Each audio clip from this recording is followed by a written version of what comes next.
Tuhan berfirman kepada Musa di Gunung Sinai, "Berbicaralah kepada orang Israel dan katakan kepada mereka, apabila kamu telah masuk ke negeri yang akan kuberikan kepadamu, maka tanah itu harus mendapat perhentian sebagai sabat bagi Tuhan. 6 tahun lamanya engkau harus menaburi ladangmu, dan 6 tahun lamanya engkau harus merantingi kebun anggurmu dan mengumpulkan hasil tanah itu. Tetapi pada tahun yang ke-7, haruslah ada bagi tanah itu suatu sabat, masa perhentian penuh, suatu sabat bagi Tuhan. Ladangmu janganlah kau taburi, dan kebun anggurmu janganlah kau rantingi. Dan apa yang tumbuh sendiri dari penuaianmu itu, janganlah kau tuai, dan buah anggur dari pokok anggurmu yang tidak dirantingi, janganlah kau petik. Tahun itu harus menjadi tahun perhentian penuh bagi tanah itu. Hasil tanah selama sabat itu haruslah menjadi makanan bagimu, yakni bagimu sendiri, bagi budakmu laki-laki, bagi budakmu perempuan, bagi orang upahan, dan bagi orang asing di antaramu yang semuanya tinggal padamu. Juga bagi ternakmu dan bagi binatang liar yang ada di tanahmu. Segala hasil tanah itu menjadi makanannya. Selanjutnya engkau harus menghitung 7 tahun sabat, yakni 7 kali 7 tahun, sehingga masa 7 tahun sabat itu sama dengan 49 tahun. Lalu engkau harus memperdengarkan bunyi sangkakala di mana-mana dalam bulan yang ke-7 pada tanggal 10 bulan itu. Pada hari raya pendamaian, kamu harus memperdengarkan bunyi sangkakala itu di mana-mana di seluruh negerimu. Kamu harus menguduskan tahun yang ke-50 dan memaklumkan kebebasan di negeri itu bagi segenap penduduknya. Itu harus menjadi tahun Yobel bagimu, dan kamu harus masing-masing pulang ke tanah miliknya dan kepada kaumnya. Tahun yang ke-50 itu harus menjadi tahun Yobel bagimu. Jangan kamu menabur, dan apa yang tumbuh sendiri dalam tahun itu jangan kamu tuai, dan pokok anggur yang tidak dirantingi jangan kamu petik buahnya. Karena tahun itu adalah tahun Yobel, haruslah itu kudus bagimu. Hasil tahun itu yang hendak kamu makan harus diambil dari ladang. Dalam tahun Yobel itu, kamu harus masing-masing pulang ke tanah miliknya. Apabila kamu menjual sesuatu kepada sesamamu atau membeli daripadanya, janganlah kamu merugikan satu sama lain. Apabila engkau membeli dari sesamamu, haruslah menurut jumlah tahun sesudah tahun Yobel. Dan apabila ia menjual kepadamu, haruslah menurut jumlah tahun panen. Makin besar jumlah tahun itu, makin besarlah pembeliannya. Dan makin kecil jumlah tahun itu, makin kecillah pembeliannya. Karena jumlah panenlah yang dijualnya kepadamu. Janganlah kamu merugikan satu sama lain, tetapi engkau harus takut akan Allahmu, sebab Akulah Tuhan Allahmu. Demikianlah kamu harus melakukan ketetapanku dan tetap berpegang pada peraturanku serta melakukannya. Maka kamu akan diam di tanahmu dengan aman tentram.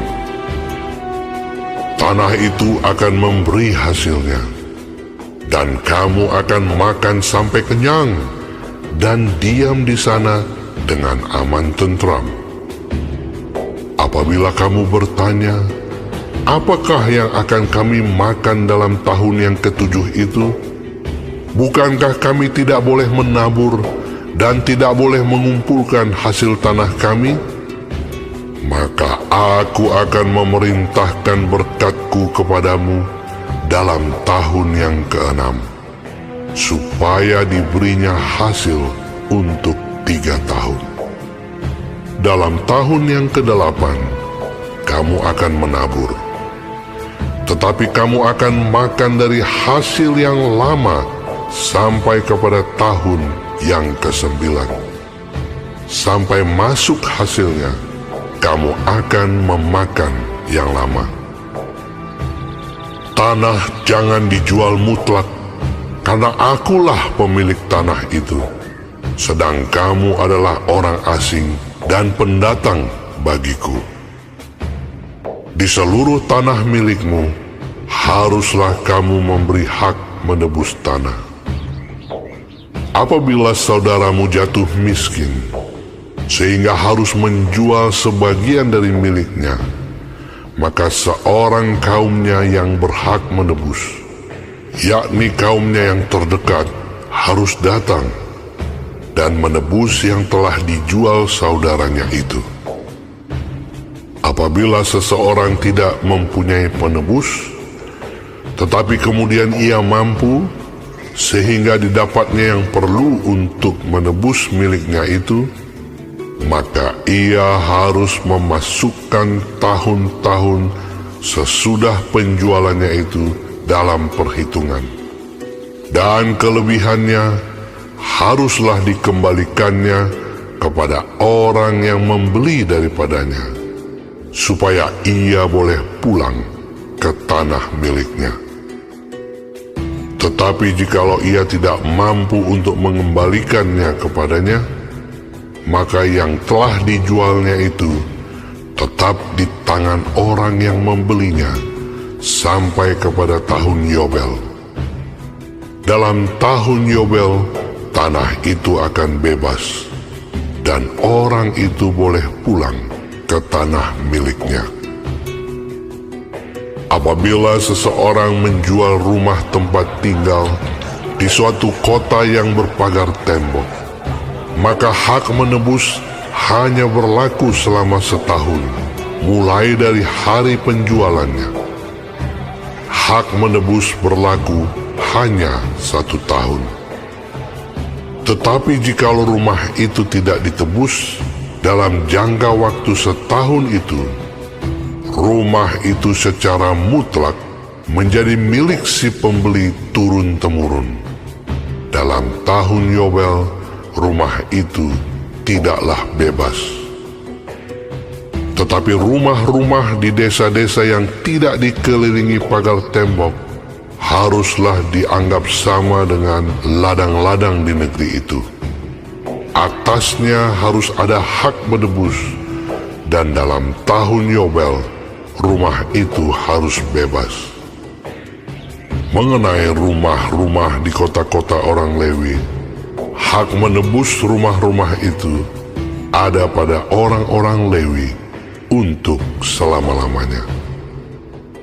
Sekalipun dari antara orang Lewi yang melakukan penebusan, tetapi rumah yang terjual di kota miliknya itu haruslah bebas dalam tahun Yobel. Karena segala rumah di kota-kota orang Lewi adalah milik mereka masing-masing di tengah-tengah orang Israel. Dan padang penggembalaan sekitar kota-kota mereka janganlah dijual, karena itu milik mereka untuk selama-lamanya. Apabila saudaramu jatuh miskin, sehingga tidak sanggup bertahan di antaramu, maka engkau harus menyokong dia sebagai orang asing dan pendatang, supaya ia dapat hidup di antaramu.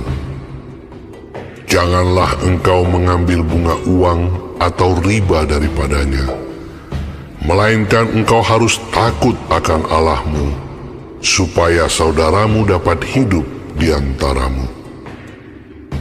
Janganlah engkau memberi uangmu kepadanya dengan meminta bunga.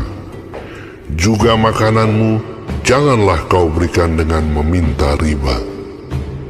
Akulah Tuhan Allahmu, yang membawa kamu keluar dari tanah Mesir, untuk memberikan kepadamu tanah Kanaan, supaya Aku menjadi Allahmu. Apabila saudaramu jatuh miskin di antaramu, sehingga menyerahkan dirinya kepadamu, maka janganlah memperbudak dia. Sebagai orang upahan dan sebagai pendatang, ia harus tinggal di antaramu. Sampai kepada tahun Yobel, ia harus bekerja padamu. Kemudian ia harus diizinkan keluar daripadamu, ia bersama-sama anak-anaknya, lalu pulang kembali kepada kaumnya, dan ia boleh pulang ke tanah milik nenek moyangnya. Karena mereka itu hamba-hambaku yang kubawa keluar dari tanah Mesir, janganlah mereka itu dijual secara orang menjual budak. Janganlah engkau memerintah dia dengan kejam, melainkan engkau harus takut akan Allahmu. Tetapi budakmu laki-laki atau perempuan yang boleh kau miliki adalah dari antara bangsa-bangsa yang di sekelilingmu. Hanya dari antara merekalah kamu boleh membeli budak laki-laki dan perempuan. Juga dari antara anak-anak pendatang yang tinggal di antaramu, boleh kamu membelinya. Dan dari antara kaum mereka yang tinggal di antaramu, yang dilahirkan di negerimu, orang-orang itu boleh menjadi milikmu. Kamu harus membagikan mereka sebagai milik pusaka kepada anak-anakmu yang kemudian, supaya diwarisi sebagai milik. Kamu harus memperbudakkan mereka untuk selama-lamanya. Tetapi atas saudara-saudaramu, orang-orang Israel, janganlah memerintah dengan kejam yang satu sama yang lain. Apabila seorang asing atau seorang pendatang di antaramu telah menjadi mampu, sedangkan saudaramu yang tinggal padanya jatuh miskin, sehingga menyerahkan dirinya kepada orang asing atau pendatang yang di antaramu itu, atau kepada seorang yang berasal dari kaum orang asing, maka sesudah ia menyerahkan dirinya, ia berhak ditebus, yakni seorang dari antara saudara-saudaranya boleh menebus dia, atau saudara ayahnya, atau anak laki-laki saudara ayahnya, atau seorang kerabatnya yang terdekat dari kaumnya, atau kalau ia telah mampu, ia sendiri berhak menebus dirinya. Bersama-sama dengan si pembelinya, ia harus membuat perhitungan, mulai dari tahun ia menyerahkan dirinya kepada orang itu sampai kepada tahun Yobel, dan harga penjualan dirinya haruslah ditentukan menurut jumlah tahun-tahun itu. Masa ia tinggal pada orang itu haruslah dihitung seperti masa kerja orang upahan. Jikalau jumlah tahun itu masih besar, maka dari harga pembeliannya harus dikembalikan sebagai penebus dirinya menurut jumlah tahun itu. Jika waktu yang masih tinggal sampai kepada tahun Yobel sedikit lagi saja, maka ia harus membuat perhitungan dengan orang itu. Menurut jumlah tahun itulah ia harus membayar uang tebusan dirinya. Demikianlah ia harus tinggal padanya sebagai orang upahan dari tahun ke tahun. Janganlah ia diperintah dengan kejam oleh orang itu di depan matamu. Tetapi jikalau ia tidak ditebus dengan cara demikian, maka ia harus diizinkan keluar dalam tahun Yobel, ia bersama-sama anak-anaknya. Karena padakulah orang Israel menjadi hamba. Mereka itu adalah hamba-hambaku yang kubawa keluar dari tanah Mesir. Akulah Tuhan Allahmu.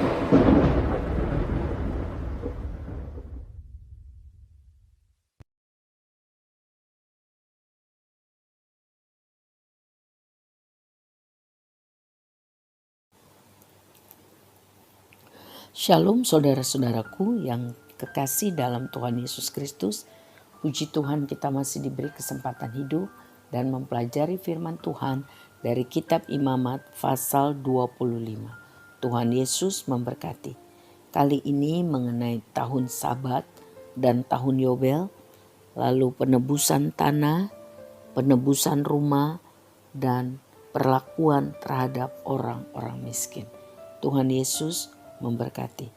Saudara, tahun Sabat memberikan waktu 1 tahun dalam 7 tahun bagi ladang untuk dibiarkan kosong, tidak dibajak, tidak diolah. Ini adalah manajemen yang sangat baik terhadap revitalisasi sumber daya alam dan mengingatkan bangsa pilihan Tuhan itu bahwa Tuhan mengawasi dan Tuhan menyediakan kebutuhan mereka. Selanjutnya mengenai tahun Yobel adalah 50 tahun sekali ya dirayakan. Di dalamnya harus ada pembatalan semua utang, pembebasan semua budak, dan pengembalian kepada pemilik asli semua tanah yang pernah dijual. Hal ini mengakibatkan bahwa kemiskinan tidak menjadi permanen di dalam masyarakat. Ayat 23 mengenai suatu hari nanti kalau bangsa pilihan Tuhan itu akan memiliki tanah di Kanaan, namun mereka harus sadar bahwa pemilik yang mutlak adalah Tuhan sendiri. Kita harus memiliki sikap bahwa apa yang Tuhan percayakan di dalam kehidupan kita itu milik Tuhan. Kita sedang merawat atau mengelola harta milik Tuhan. Hal ini membuat kita bisa menikmatinya dengan benar. Orang lain juga dapat bersyukur menikmatinya. Tapi bila kita memiliki sifat egosentris, menganggap bahwa semua itu adalah milik kita, maka orang lain tidak dapat bersyukur karena dapat juga menikmatinya. Jadi kita harus sadar diri bahwa kita ini adalah manajer atau pengelola dari segala sesuatu. Dan Tuhan adalah pemilik yang sebenarnya. Ayat 35 dan selanjutnya firman Tuhan menekankan tentang menolong atau peduli kepada orang-orang miskin, orang yang tidak berdaya, anak yatim, janda-janda miskin, dan orang-orang cacat. Jika kita mengakibatkan orang-orang miskin itu terus terlantar, firman Allah katakan itu adalah dosa jika kita mengabaikan orang miskin. Tidak boleh ada kemiskinan permanen di Israel. Keluarga-keluarga yang mapan dalam ekonomi memiliki tanggung jawab menolong, memberi tumpangan kepada orang-orang miskin yang membutuhkan. Kita harus memperhatikan hal ini karena hal ini juga kehendak Tuhan bagi setiap orang percaya. Kita harus memiliki hati yang berbelas kasihan. Ya. Kita dapat memberi pertolongan sesuai dengan kemampuan kita, termasuk juga memberi keramah tamahan, perhatian, waktu, dan doa sesuai dengan kemampuan kita. Tuhan menghendaki agar setiap orang boleh menjadi berkat bagi orang yang lain. Sebagai orang yang dipilih Tuhan, Tuhan mau kita melakukan perbuatan yang baik supaya nama Tuhan dipermuliakan. Dalam undang-undang Ibrani, budak-budak diperlakukan berbeda dari cara bangsa lain memperlakukannya. Mereka harus dipandang sebagai manusia yang berharga, memiliki harga diri, bukan seperti binatang, seperti yang dilakukan oleh bangsa-bangsa lain. Mereka boleh mengambil waktu istirahat pada hari Sabat dan mengambil bagian dalam hari-hari raya perayaan. Jadi harus diperlakukan manusiawi. Setiap orang yang bekerja kepada kita harus melihat perbedaan sikap kita. Kita diajar Tuhan sebagai orang pilihan Tuhan harus jadi berkat bagi banyak orang. Supaya orang-orang tersebut akhirnya mempermuliakan Tuhan. Tuhan Yesus memberkati kita. Amin.